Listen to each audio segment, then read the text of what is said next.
Hey, have you decided what to give her for Moon Prayer Night? I sure have. She's gonna get the surprise of her life when she's least expecting it. Then I'll whip out the ring and pop the question.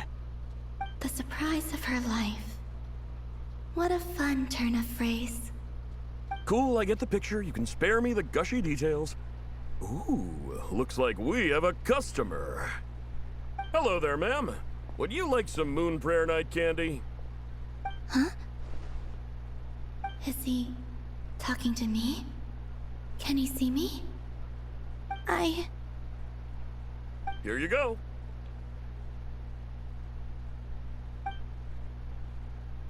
Oh. Oh, there's somebody Come back behind her. anytime. Right. Now, where were we?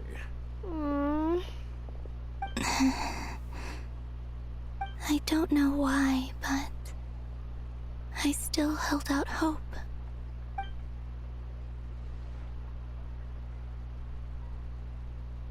The most important thing right now is to find that mage. This name thing seems super important too, but where do we even start looking? I'd better go pay the Fatui a visit.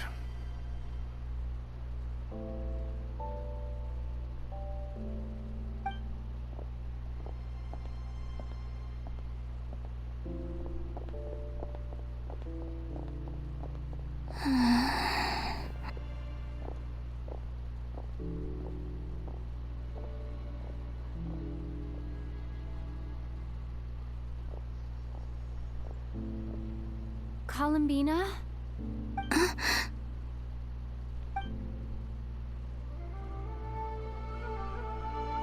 I knew she was there!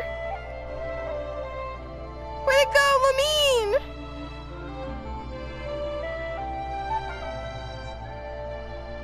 Traveler? Let's go! This is no time to be spacing out! I thought I felt her.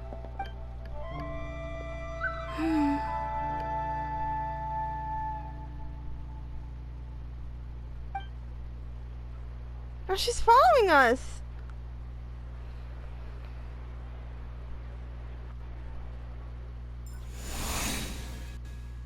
Maybe it's not so bad, just quietly staying by their side like this.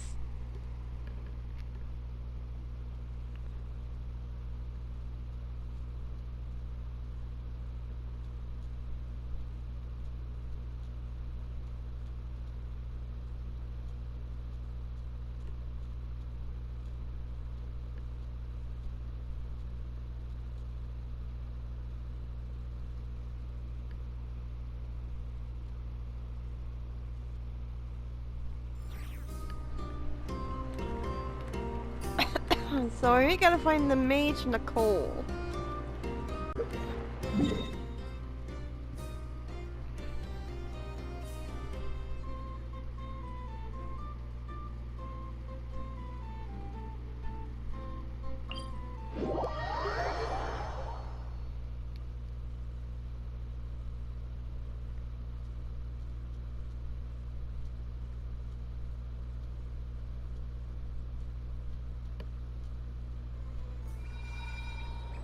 Hmm?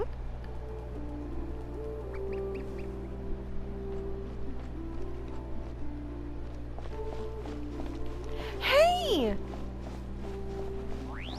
It's Tolfin! If you guys remember that this guy was part of a quest I did.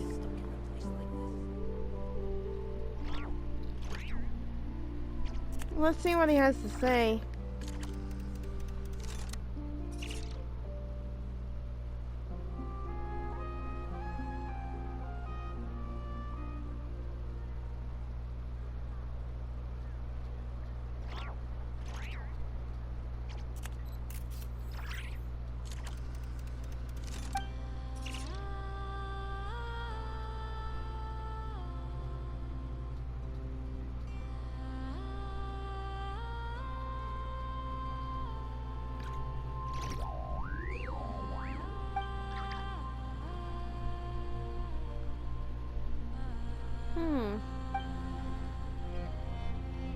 I would listen more, Tolfin, but I'm in the middle of a world quest.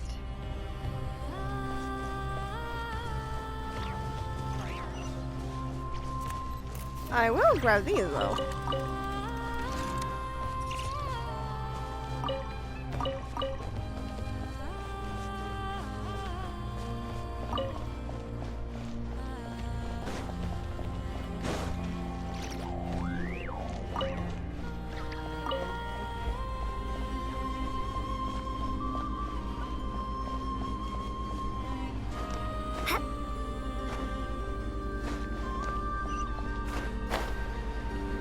Steering clear of that guy because I know there's going to be an instant fight once I do.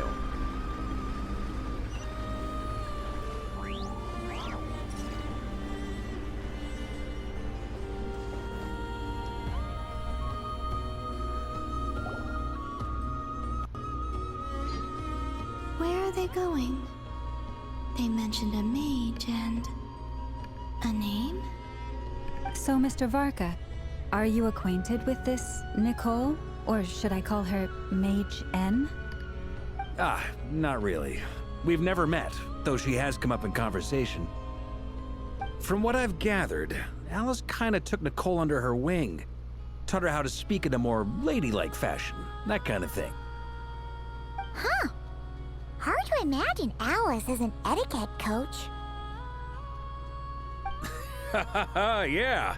Alice is a larger-than-life personality, I'll give you that. But then again, that's why she's able to draw such an eclectic mix of people into her inner circle. If I remember correctly, being an interesting person is actually one of her main entry requirements. So, if you ever wanted to join the Hexenzirkel, I'm sure you'd both be eligible to apply. Hey! Don't go around making promises on Alice's behalf. I wouldn't dare. I'm just trying to paint a picture of the Hexenzirkel for you. Okay, sure. Anyway, since none of us have ever met Nicole, how are we supposed to find her? We can't just go up to every woman in sight and ask, "Hey, are you Nicole?" Maybe something she's wearing will give it away? Like, a windbloom pinned to her chest or something. Wait a minute. Alice never said Nicole was from Mondstadt. Oh, true. What about a tea set? I recall each mage had their own cup. That would be this young lady, then?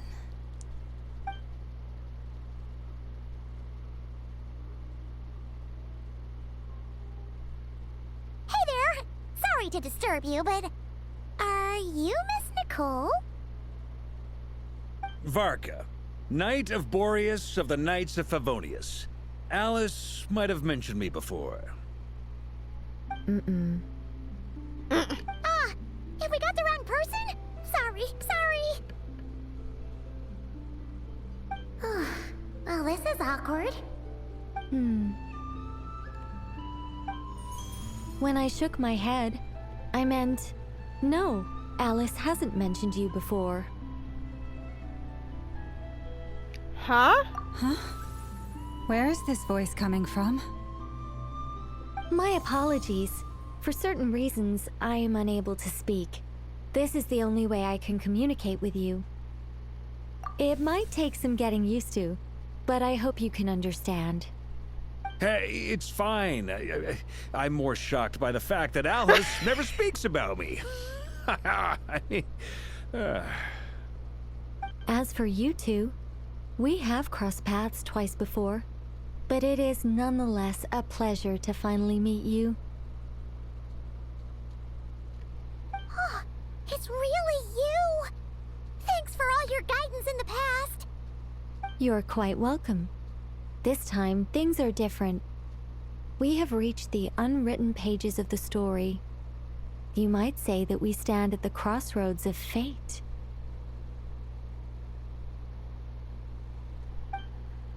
Now then, allow me to formally introduce myself. My name is... No, stop! Alice! I can't believe it! I had a whole speech prepared. I'd agonized over every single word. She always picks the worst moments to ruin other people's plans. I'm so sorry about that. Alice took the liberty of devising some bespoke self-introduction magic for each member of the Hexen Circle. But I could have sworn I deleted all of the triggering conditions for it. How did it bypass everything? Oh gosh, this is so embarrassing. This is a very different side of Nicole than what we're used to. Is she not used to face-to-face interactions? Don't worry about it. We've seen that introduction magic once already, so it wasn't too much of a shock. Please go on, Miss Nicole. We'd love to hear what you have to say, or, well, communicate. Huh? Are they talking to this lady? But... Will you all promise to forget that horrendously embarrassing introduction? I didn't even get a chance to read it. Embarrassing. When?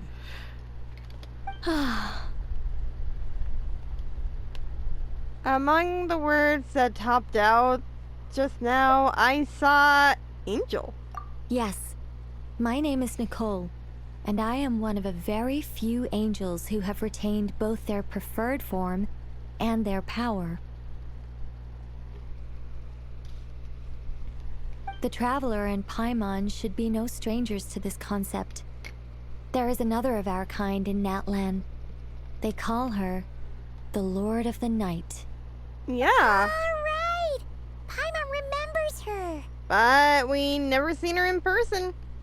Yes. Well, I have retained more of my power than she.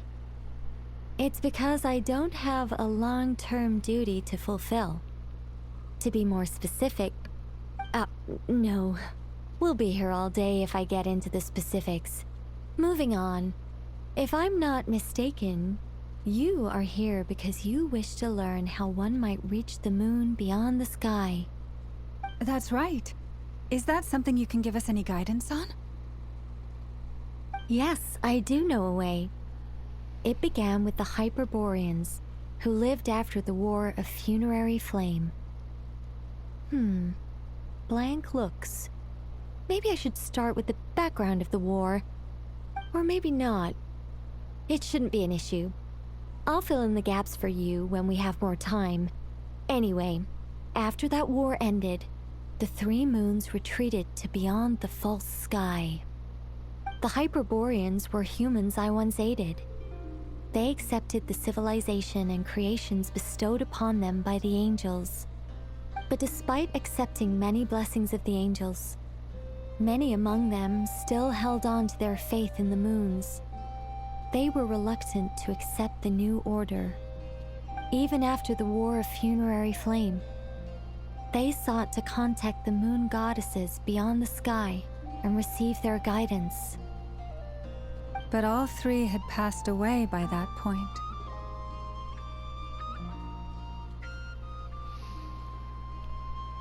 this mage has a unique method of communicating. Is she talking about the moons? Yes, but they did not know. And so, still they prayed for the moon goddess's mercy. After building titanic structures that consumed vast amounts of Kuvaki, at last they glimpsed the moons and heard their voices. But of course, they were gravely disappointed, for it was then that they realized the three moon goddesses were dead. Oh, that's such a sad story. It is. Humanity was in a very sorry state at that time.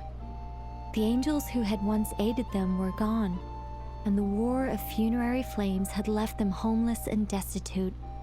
Just a second, I gotta ask. How relevant is all this history to the task at hand? Well, I mean, it's... Okay, it seems we've drifted into irrelevant narrative waters. It's been a while since I've had the chance to speak inside someone's head. As soon as I got started, I lost control and the words just flowed out like a waterfall. What I'm trying to say is... Right, yes, that's it. The relevant part is the ritual created by the Hyperboreans. The fact that they bypassed the false sky and saw the true moons implies that they successfully built a connection between Teyvat and the outside world. Which means, with enough Kuvaki and a sufficiently stable connection, it should be feasible to send one person over the border. Okay, so they built some kind of portal? Oh, yes. A portal. Yes. Is something wrong? You sound disappointed. I just didn't expect you to summarize it so well. It turns out I could have said all that in one word, if only I'd managed to think of it. No, please, it's fine. This is invaluable knowledge. I'll be sure to record and preserve everything in writing. Oh, really? Well, in that case, I suppose I could backtrack and add some more detail. I did gloss over a few things so far. Whoa, whoa, whoa, time out. Let's summarize what we've got first. The Hyperboreans were the last ones to use this method, right? So we somehow need to find whatever structure they built and make sure there's enough Kuvaki to power it up. Luckily, we have the moon marrow of both the eternal and iridescent moons, so we're all good for Kuvaki. Which means the key issue we need to focus on is finding the place. Am I right so far? Yes. Although I expect the structure is long gone by now. That said, what if we could take advantage of the phantoms to travel back to a time when it still existed? Well, travel back isn't quite accurate. It's more like we'd be creating a handshake between 2 points in space-time. We wouldn't even have to pick a time when it still existed. It could just be a time when it still appeared in phantom form via projection, or we could project our own phantoms, fold them together at... Ha! You look lost. Was that too hard to follow? Yeah, things got a little, technical there. Paimon's brain is reaching capacity. All right. Let me think about how to put this more simply. Okay, got it. Over the next few days, I'll search for phantoms that we can use. Once I find one that meets the criteria, I'll let you know and we'll regroup. By completing certain rituals, specific individuals will be able to enter the phantom and make it to the Hyperborean structure. If everything checks out and it looks feasible, we'll just need to wait for Moon Prayer Night, and we can send the Moon Goddess back home. I'm really skimping on the detail here. Is this making any sense at all? I think so. For now, we'll just wait to hear from you. Yes. Basically, yes. Great. Counting on you. In the meantime, we'll focus on finding the Moon Goddess's name. My name? Are they looking for a way to stop me from disappearing? Excuse me, Miss... Go on, Miss Nicole. This conversation was a little all over the place. I didn't catch your name. I am Lauma, of the Frost Moon Scions. Ah, I did wonder. I noticed that you listened very intently when I spoke about Hyperborea and the moon's history. If you'd be interested, I'd love to visit you this evening and go through it again in greater detail. Also, if you were serious about making a record, it would be too risky to simply write down the raw details as is. I would suggest some tweaks. Maybe rewrite the stories as fairy tales or fables, perhaps even prayers. Anyway, we can cross that bridge when we come to it. So, see you later then? Oh, and no need to prepare anything. Just a cup of tea will do. See ya! She seems friendly. It's just... Very. It's so nice to find someone who's actually willing to listen. I've been dying for a chance to finally go through all this systematically from start to finish. Any longer and I'd probably start forgetting it. Oh, goodness. Now Paimon gets why Alice told us to mind our heads. What did I tell you? A lot of quirky people in Alice's orbit. Now then, the next order of business is, where do we start looking for the moon goddess's name? Maybe the rest of what Nicole has to say might give us some clues. Once I've heard her out, I'll summarize the salient points and share them with you all. Yeah. I'm also inclined to review our other documents.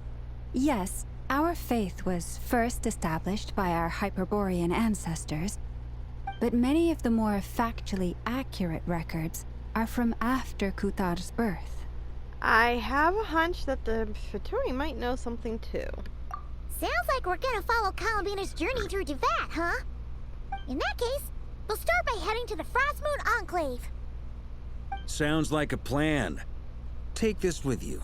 I'll see about getting in touch with the Fatui. It'll probably just be Arlecchino and Sandroni again. They're the only ones who would want to help. Thank you, Mr. Varka. Don't mention it. Honestly, I'm more comfortable dealing with the Fatui than prying into the details of a young lady's childhood. Catch you later. I should follow them, just in case there's some way that I can help. Yeah, Columbina. We could always use your help. And also, why is there a Hilichurl just chilling over there? He's just chilling over there, like.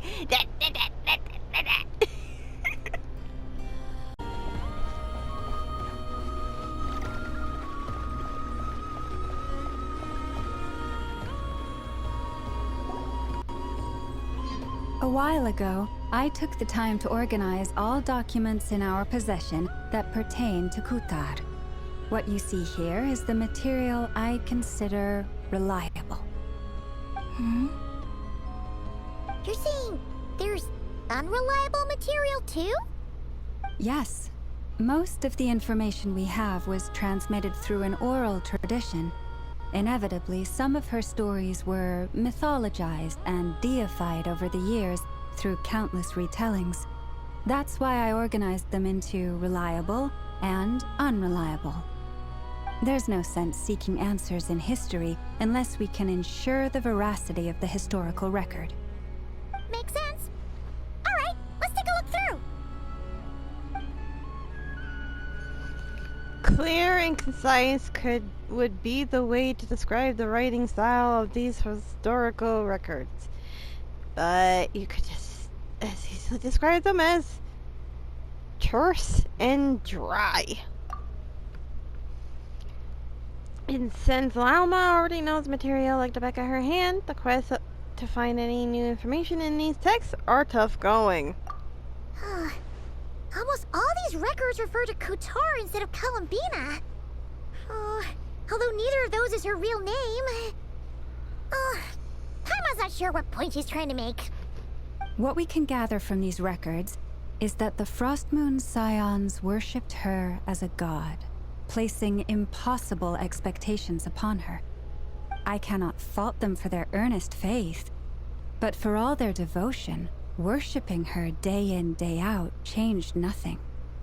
I imagine that none of it resonated with Columbina. It wouldn't surprise me if, even back then, she had already begun to reject the name Kutar and everything it represented. Lama speaks the truth. When I heard them call upon Kutar with hope and expectation in their voices, they may as well have been calling upon somebody else.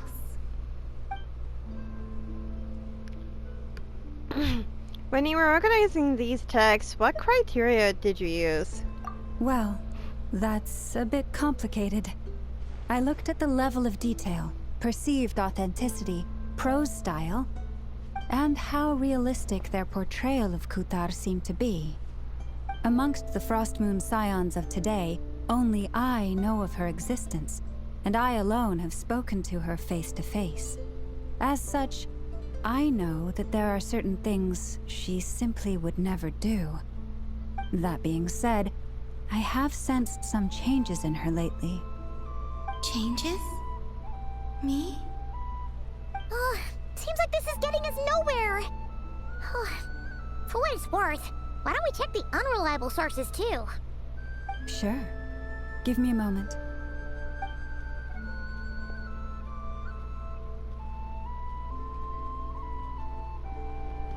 Exerting but a fraction of her divine might, Kutar sheared a great mass from the snow-capped mountain and cast it into the sea, upon whose surface shone the mirror image of the moon. Thus was formed the island of Hisi. Yeah, right. That doesn't even begin to pass the sniff test. The 3 moons are naught but lies through and through. Only one moon has ever shone for us, and Kutar is her name. We heard something like this before in Natlan. The vast majority of ancient texts are filled with fanciful tales like these. I trust you understand my criteria a little better now. Kutar did not speak, merely gazing into the distance in silence. And where her gaze landed, this was her prophecy. Clearly, whoever wrote this text never even met Kutar. Otherwise, they'd know that her eyes are always closed. What about you, Traveler? What are you reading? Seems to be a collection of anecdotes. Come on, let Paimon see.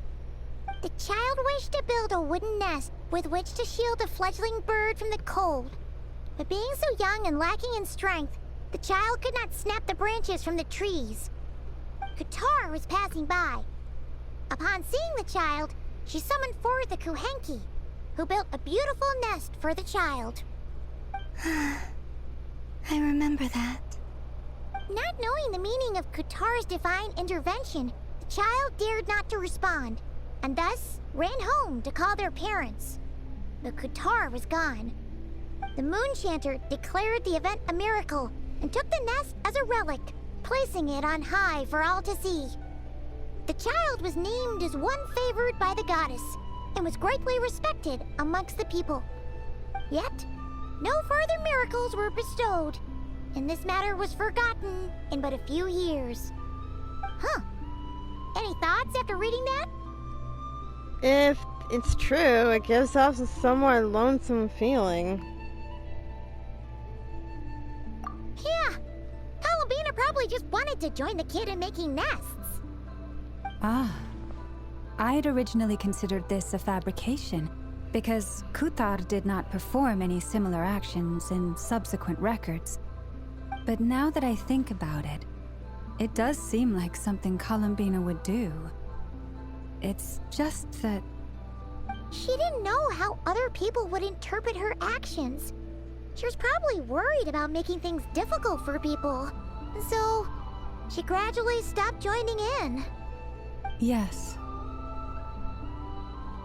Oh, that's so sad.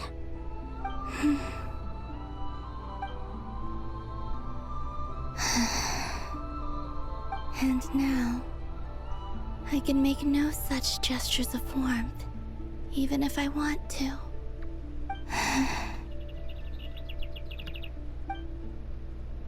Still no name. That's a bit of a shame.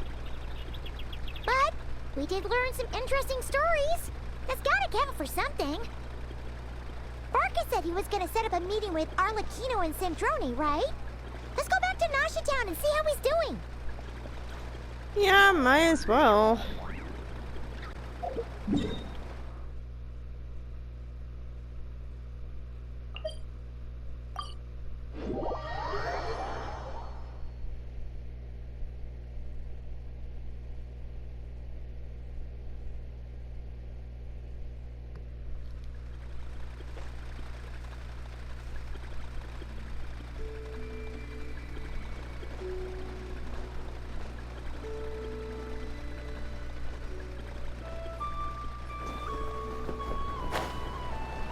There they are.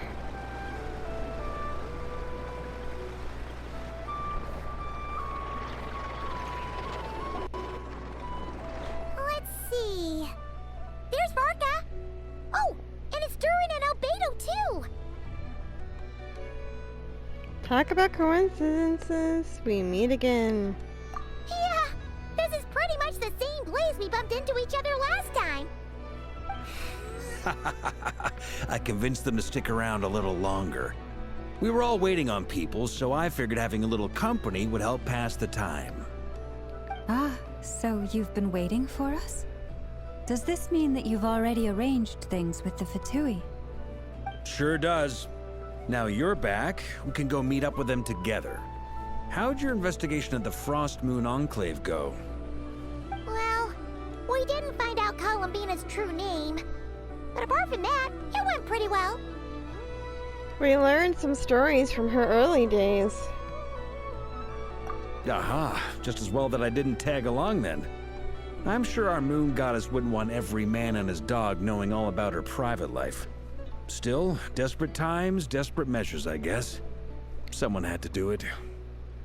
So, Varka was waiting on us, but what about you two? Are you waiting for Alice? Oh, no. We already met with her. We discussed that experiment I mentioned to you last time.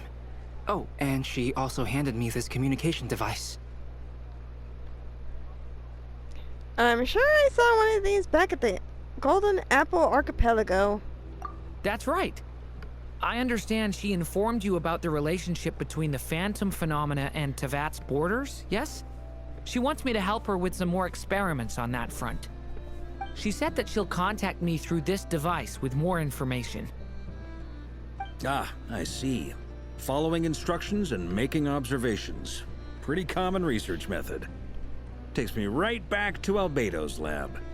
Wait, then who exactly are you meeting? Someone you know. Albedo's met him too. But I don't think Miss Lauma or the Grand Master have been introduced. Introductions are overrated, especially in cases like this. Fujin! It's you! So, it's not like the academia has prohibitions against going abroad. Also, I applied for leave. I've been writing to Hat Guy since obtaining a human form.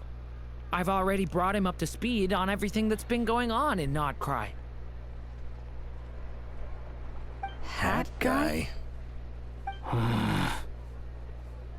Turns out, I actually have heard that name before. Oh? Then why did you react the same way I did? I only knew the name, not the fella. But since we're all here, let's do some introductions for what it's worth. I'm Varka, Grand Master of the Knights of Favonius. Lauma, Moon Chanter of the Frost Moon Scions. And I'm a Driosh from the Vahumana Darshan of the Sumero Academia. Hat Guy. Good to see you again, Mr. Guy. I believe we last saw each other on the boat ride I here. wish. So they came to Notcry together. I wish that they would just call him what I named him. I feel Fujin would be a better name for him. Mind you, the only reason I came here is because there's someone I want to look into. Who's that? The Doctor, also known as Dottore, second of the Fatui Harbingers. Oh, not him again. Just as I thought. From the tone of your voice, it sounds like there's bad blood between you. I was reviewing our archives and noticed that a lot of information about him was missing. Left a bad taste in my mouth. That's all there is to it. Dottore, or Zondique, as he was then known, once studied at the Academia, but he got kicked out before he could graduate. Zondique, I heard that name before, back in the ruins, when the Inibis King mentioned that student. That was the Doctor? So the Harbinger's #2 man is a college dropout? How embarrassing for them. Last we heard, he was planning something. We actually heard that a few times before, even coming to Notcry, but we haven't seen a trace of him since we got here. He only appears when something interests him. For all we know, he might have left already. But the fact he did something here at all is worth noting.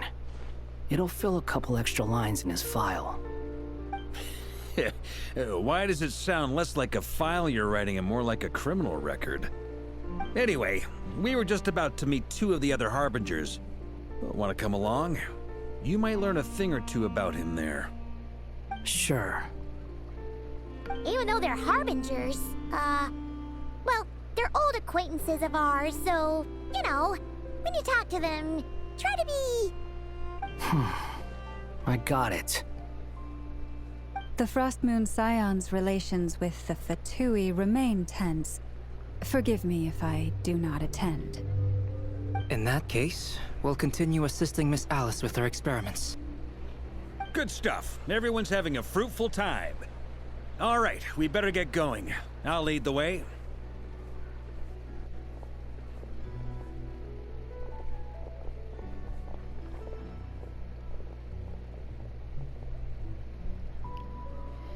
Hey, Fujin.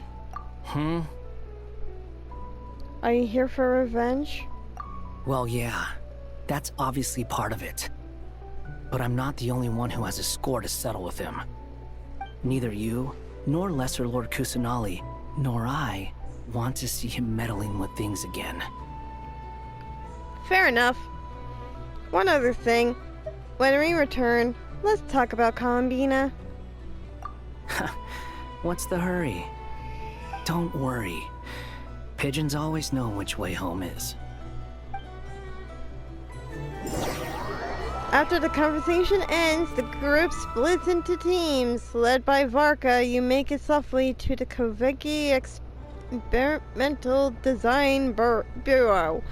That speech, can I speak it? Apparently not.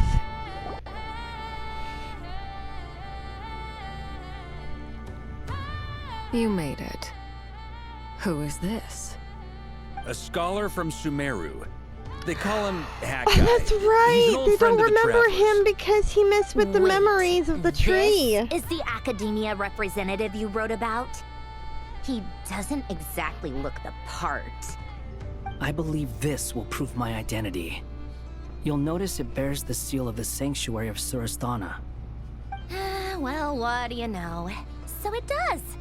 All right then. My mistake. It's fine. I expected as much. What? So as I mentioned in my letter, the Academia's got its eyes on Dottore. But this matter remains top secret. Apart from those assisting in the investigation, the fewer people who know, the better. If anyone asks, I'm here in Notcry to pursue my personal academic interests. Gotta say, Varka, you did pretty well to keep all this under wraps for so long. Sounds like you got in touch with the academia about this way back. You flatter me. You're all harbingers. What reason would you have to disclose information on Dottore? Where do I even start? Remember that time we fought Rerir at Star Sand Shoal? He sure let me have it then, didn't he? I'll bet Dottore had that all sketched out, with me as his convenient little pawn. He could not care less about us if he tried, but hey! The feeling's mutual. Does Dottore really strike you as the sort who values his relationships with his colleagues? Fair point. Definitely not. Which is why I always keep my guard up whenever he starts making suspicious moves. To that extent, our motivations align. On top of which, I consider you trustworthy people. Now, back on topic. In the wake of the Reikir of Solnari episode, Sandrone and I grew suspicious about Dottore's complete inaction during the entire affair. So we tried to find out what he'd been up to, but unfortunately to no avail. He never lets anyone in on his plans. The more he cares about something, the more secretive he gets. Indeed. Perhaps he believes that by keeping a low profile, he can avoid trouble. But that trick isn't going to work on his colleagues. Yeah, I mean, he's been researching the ancient moon's remnants. And he's been trying to get his paws on the moon marrows. Only an idiot would believe he doesn't have something more planned. With this in mind, I returned to Snezhnaya and relayed my thoughts to Her Majesty the Tsaritsa, entreating her to have him recalled. That's pretty direct. Did the Tsaritsa agree? Yes. I made it abundantly clear that the Fatui's business in Nodcry is almost concluded, and we do not need 3 harbingers in this territory. Her Majesty concurred. Accordingly, Dottore has returned at her orders. I imagine he's continuing with experiments, which no one besides he would ever have any interest in. Common sense might mean nothing to him, but he's not stupid. He knows that no good can come from opposing the Tsaritsa. Smarts alone won't get him all the way. He needs the Rooster's resources and Regrator's Mora, both of which the Tsaritsa can strip from him by waggling a finger.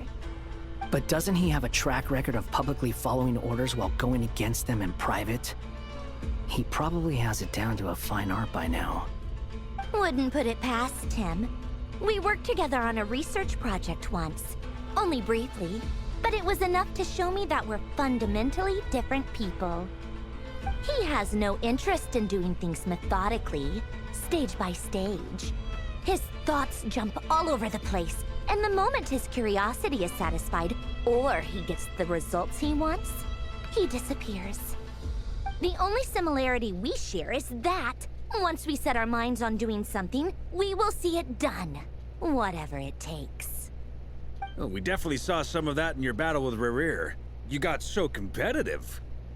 Ugh, do not remind me. Then I believe we all concur. Dottore will not simply give up. Fantastic. Now this is turning into a whole day of unpleasant memories. Ugh. Are you talking about the moon marrow stuff? He also strikes me as the kind of person to disregard experimental regulations, ruin all the equipment, and go way over budget. Then leave the first person he can find to deal with the fallout. Exactly.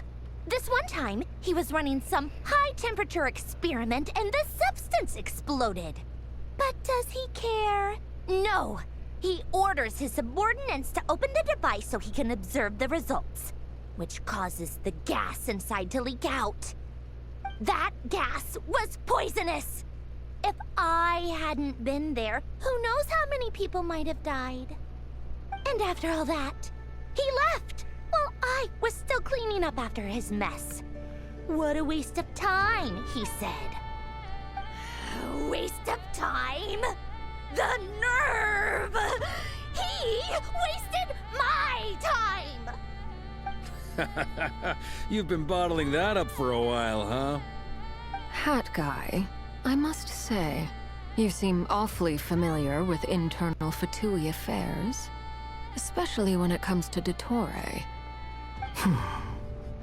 Thank you, Lady Harbingers, for providing such valuable information. I have no other questions for now, so I'll be on my way. Wait, what? You're just gonna leave? You're welcome to join if you want. Ugh. Just when Paimon thought he'd finally mellowed out. He makes quite the impression. I'll say. I've met tons of headstrong people, but not many of them would join me in bad-mouthing Dottore. Anyway, back to the main agenda. Barca, you said that Columbina has gone missing? Or rather, disappeared. Yeah. We're working on building a connection between her and this world. The simplest method is to find out her real name. I've actually asked her that question before, but she said she didn't know. Considering our relationship, I doubt she was lying to me.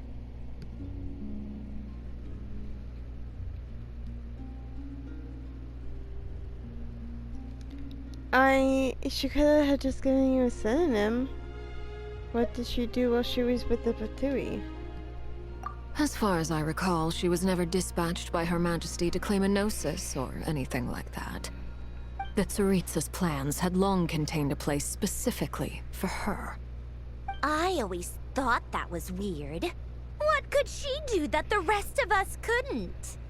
Knowing what we do now, it's probably something related to Kavaki, right? More than likely. When she first arrived, Columbina would often go to Her Majesty and ask when she could start the task assigned to her. But Her Majesty always gave the same reply. The time has not yet come. So she spent her days in Snezhnaya doing basically nothing. The Tsaritsa has summoned a beautiful blind maiden to be a harbinger, giving her the third seat by virtue only of her enchanting voice. It was a dumb and stupid rumor, but the reality of the situation made it hard to refute. And what happened after that? I imagine she stopped caring. She no longer seemed to care why she had been recruited, and Her Majesty never gave her any missions, so she just continued to sing in the flower garden. For my part, I was busy. So busy, in fact, that watching someone be that idol had me fuming. But still, I got the sense that she had long been used to a life of other people claiming she was needed when she wasn't. I just felt that having a place to stay would cost me something eventually. And so I waited quietly for the day that I would have to pay the price. And on the other end of that spectrum, you had me. Someone once told me that I had the lousiest work and the toughest luck. That's a good way of putting it. I forget who said it, but those words have always stuck with me. Sounds like something Fujin would say. No wonder. But you've done your job exceptionally well all this time. Because at heart, you are a conscientious person. Thanks for telling us all this. What is it? Something come to mind? It's nothing. I just even more eager to learn her name now. I want to shout it to her from the rooftops. That makes sense. Nothing screams "you are needed" like your name shouted from across the town. Well, good luck with it. But if you ask me, Kalambina is still the most shoutable name. I'm just so used to it now. After all the arguments we've had, I can't be bothered trying to remember another name for her. Nor I. Sandrone. Harlequino. Can you chat further with... Oh, blah. Huh! It's a Sealy! Does that mean Nicole has news for us? Ladies, I thank you for your hospitality. If the chance ever comes up, I definitely owe you both a drink sometime. I'm sure it will. You can make your own way out. Heck, you've been here enough times, you probably know your way around better than I do. Take care, everyone. Okay, time to do what adventurers do best. Follow that Sealy!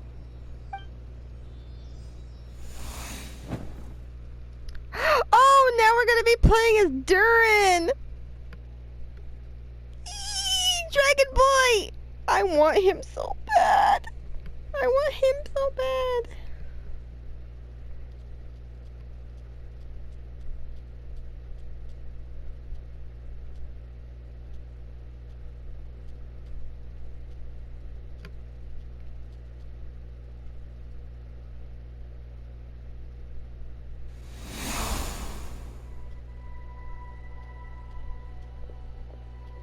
Here you are.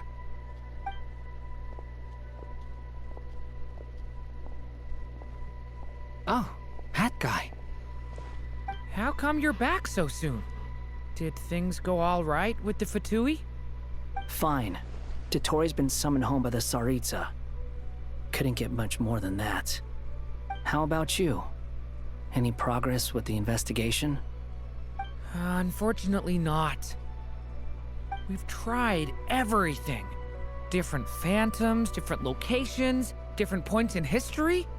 But the results were the same each time. Abyssal monsters roaming the land. People crying out in despair, with no hope of being rescued. Every time I see it, I can't help but think. Is this what it was like in Mondstadt when Dragonspine Durin attacked? And if I fail in the task I've been given, will I create yet another tragedy? That's just meaningless speculation.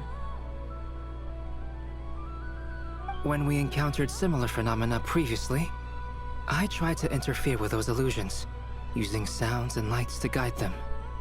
However, we could not change their fates. At most, we were able to extend their existences. The events of the past are like fate that has been written into Irminsul. There isn't a living thing in Teyvat that can escape its past. But Miss Alice instructed us to try to find ways to change the outcome that these phantoms face. It's an impossible task. Can't you just refuse? Since she asked us to do this, I feel like it can't truly be impossible. Or if it is, well, mages can make the impossible possible. I could not have been born as Durin otherwise. But you also said that your past 39 attempts were fruitless. That's true. But you're still going. Yes.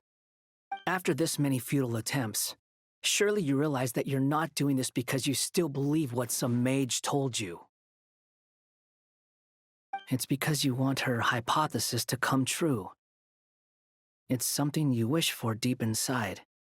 So, think for yourself about what you want to do. As long as you don't believe it's futile, it isn't. Yeah. Previous experience indicates that we cannot touch the phantoms, which limits the effectiveness of our interventions. If we want to clear this hurdle, we need to break this rule somehow. Same thought here. Following the same rules means repeating the same failures. Reducing ourselves to mere playthings of fate. So you mean we need to figure out a way to make contact with them despite knowing that we can't? Yes, and I suspect that's something only you are capable of. Everything in Teyvat is logged in Irminsul, but the withering that once occurred in Sumeru was a sign that the Great World Tree was being corrupted. This corruption allowed things that should not have existed in Teyvat to appear. This is tantamount to rewriting reality to an extent.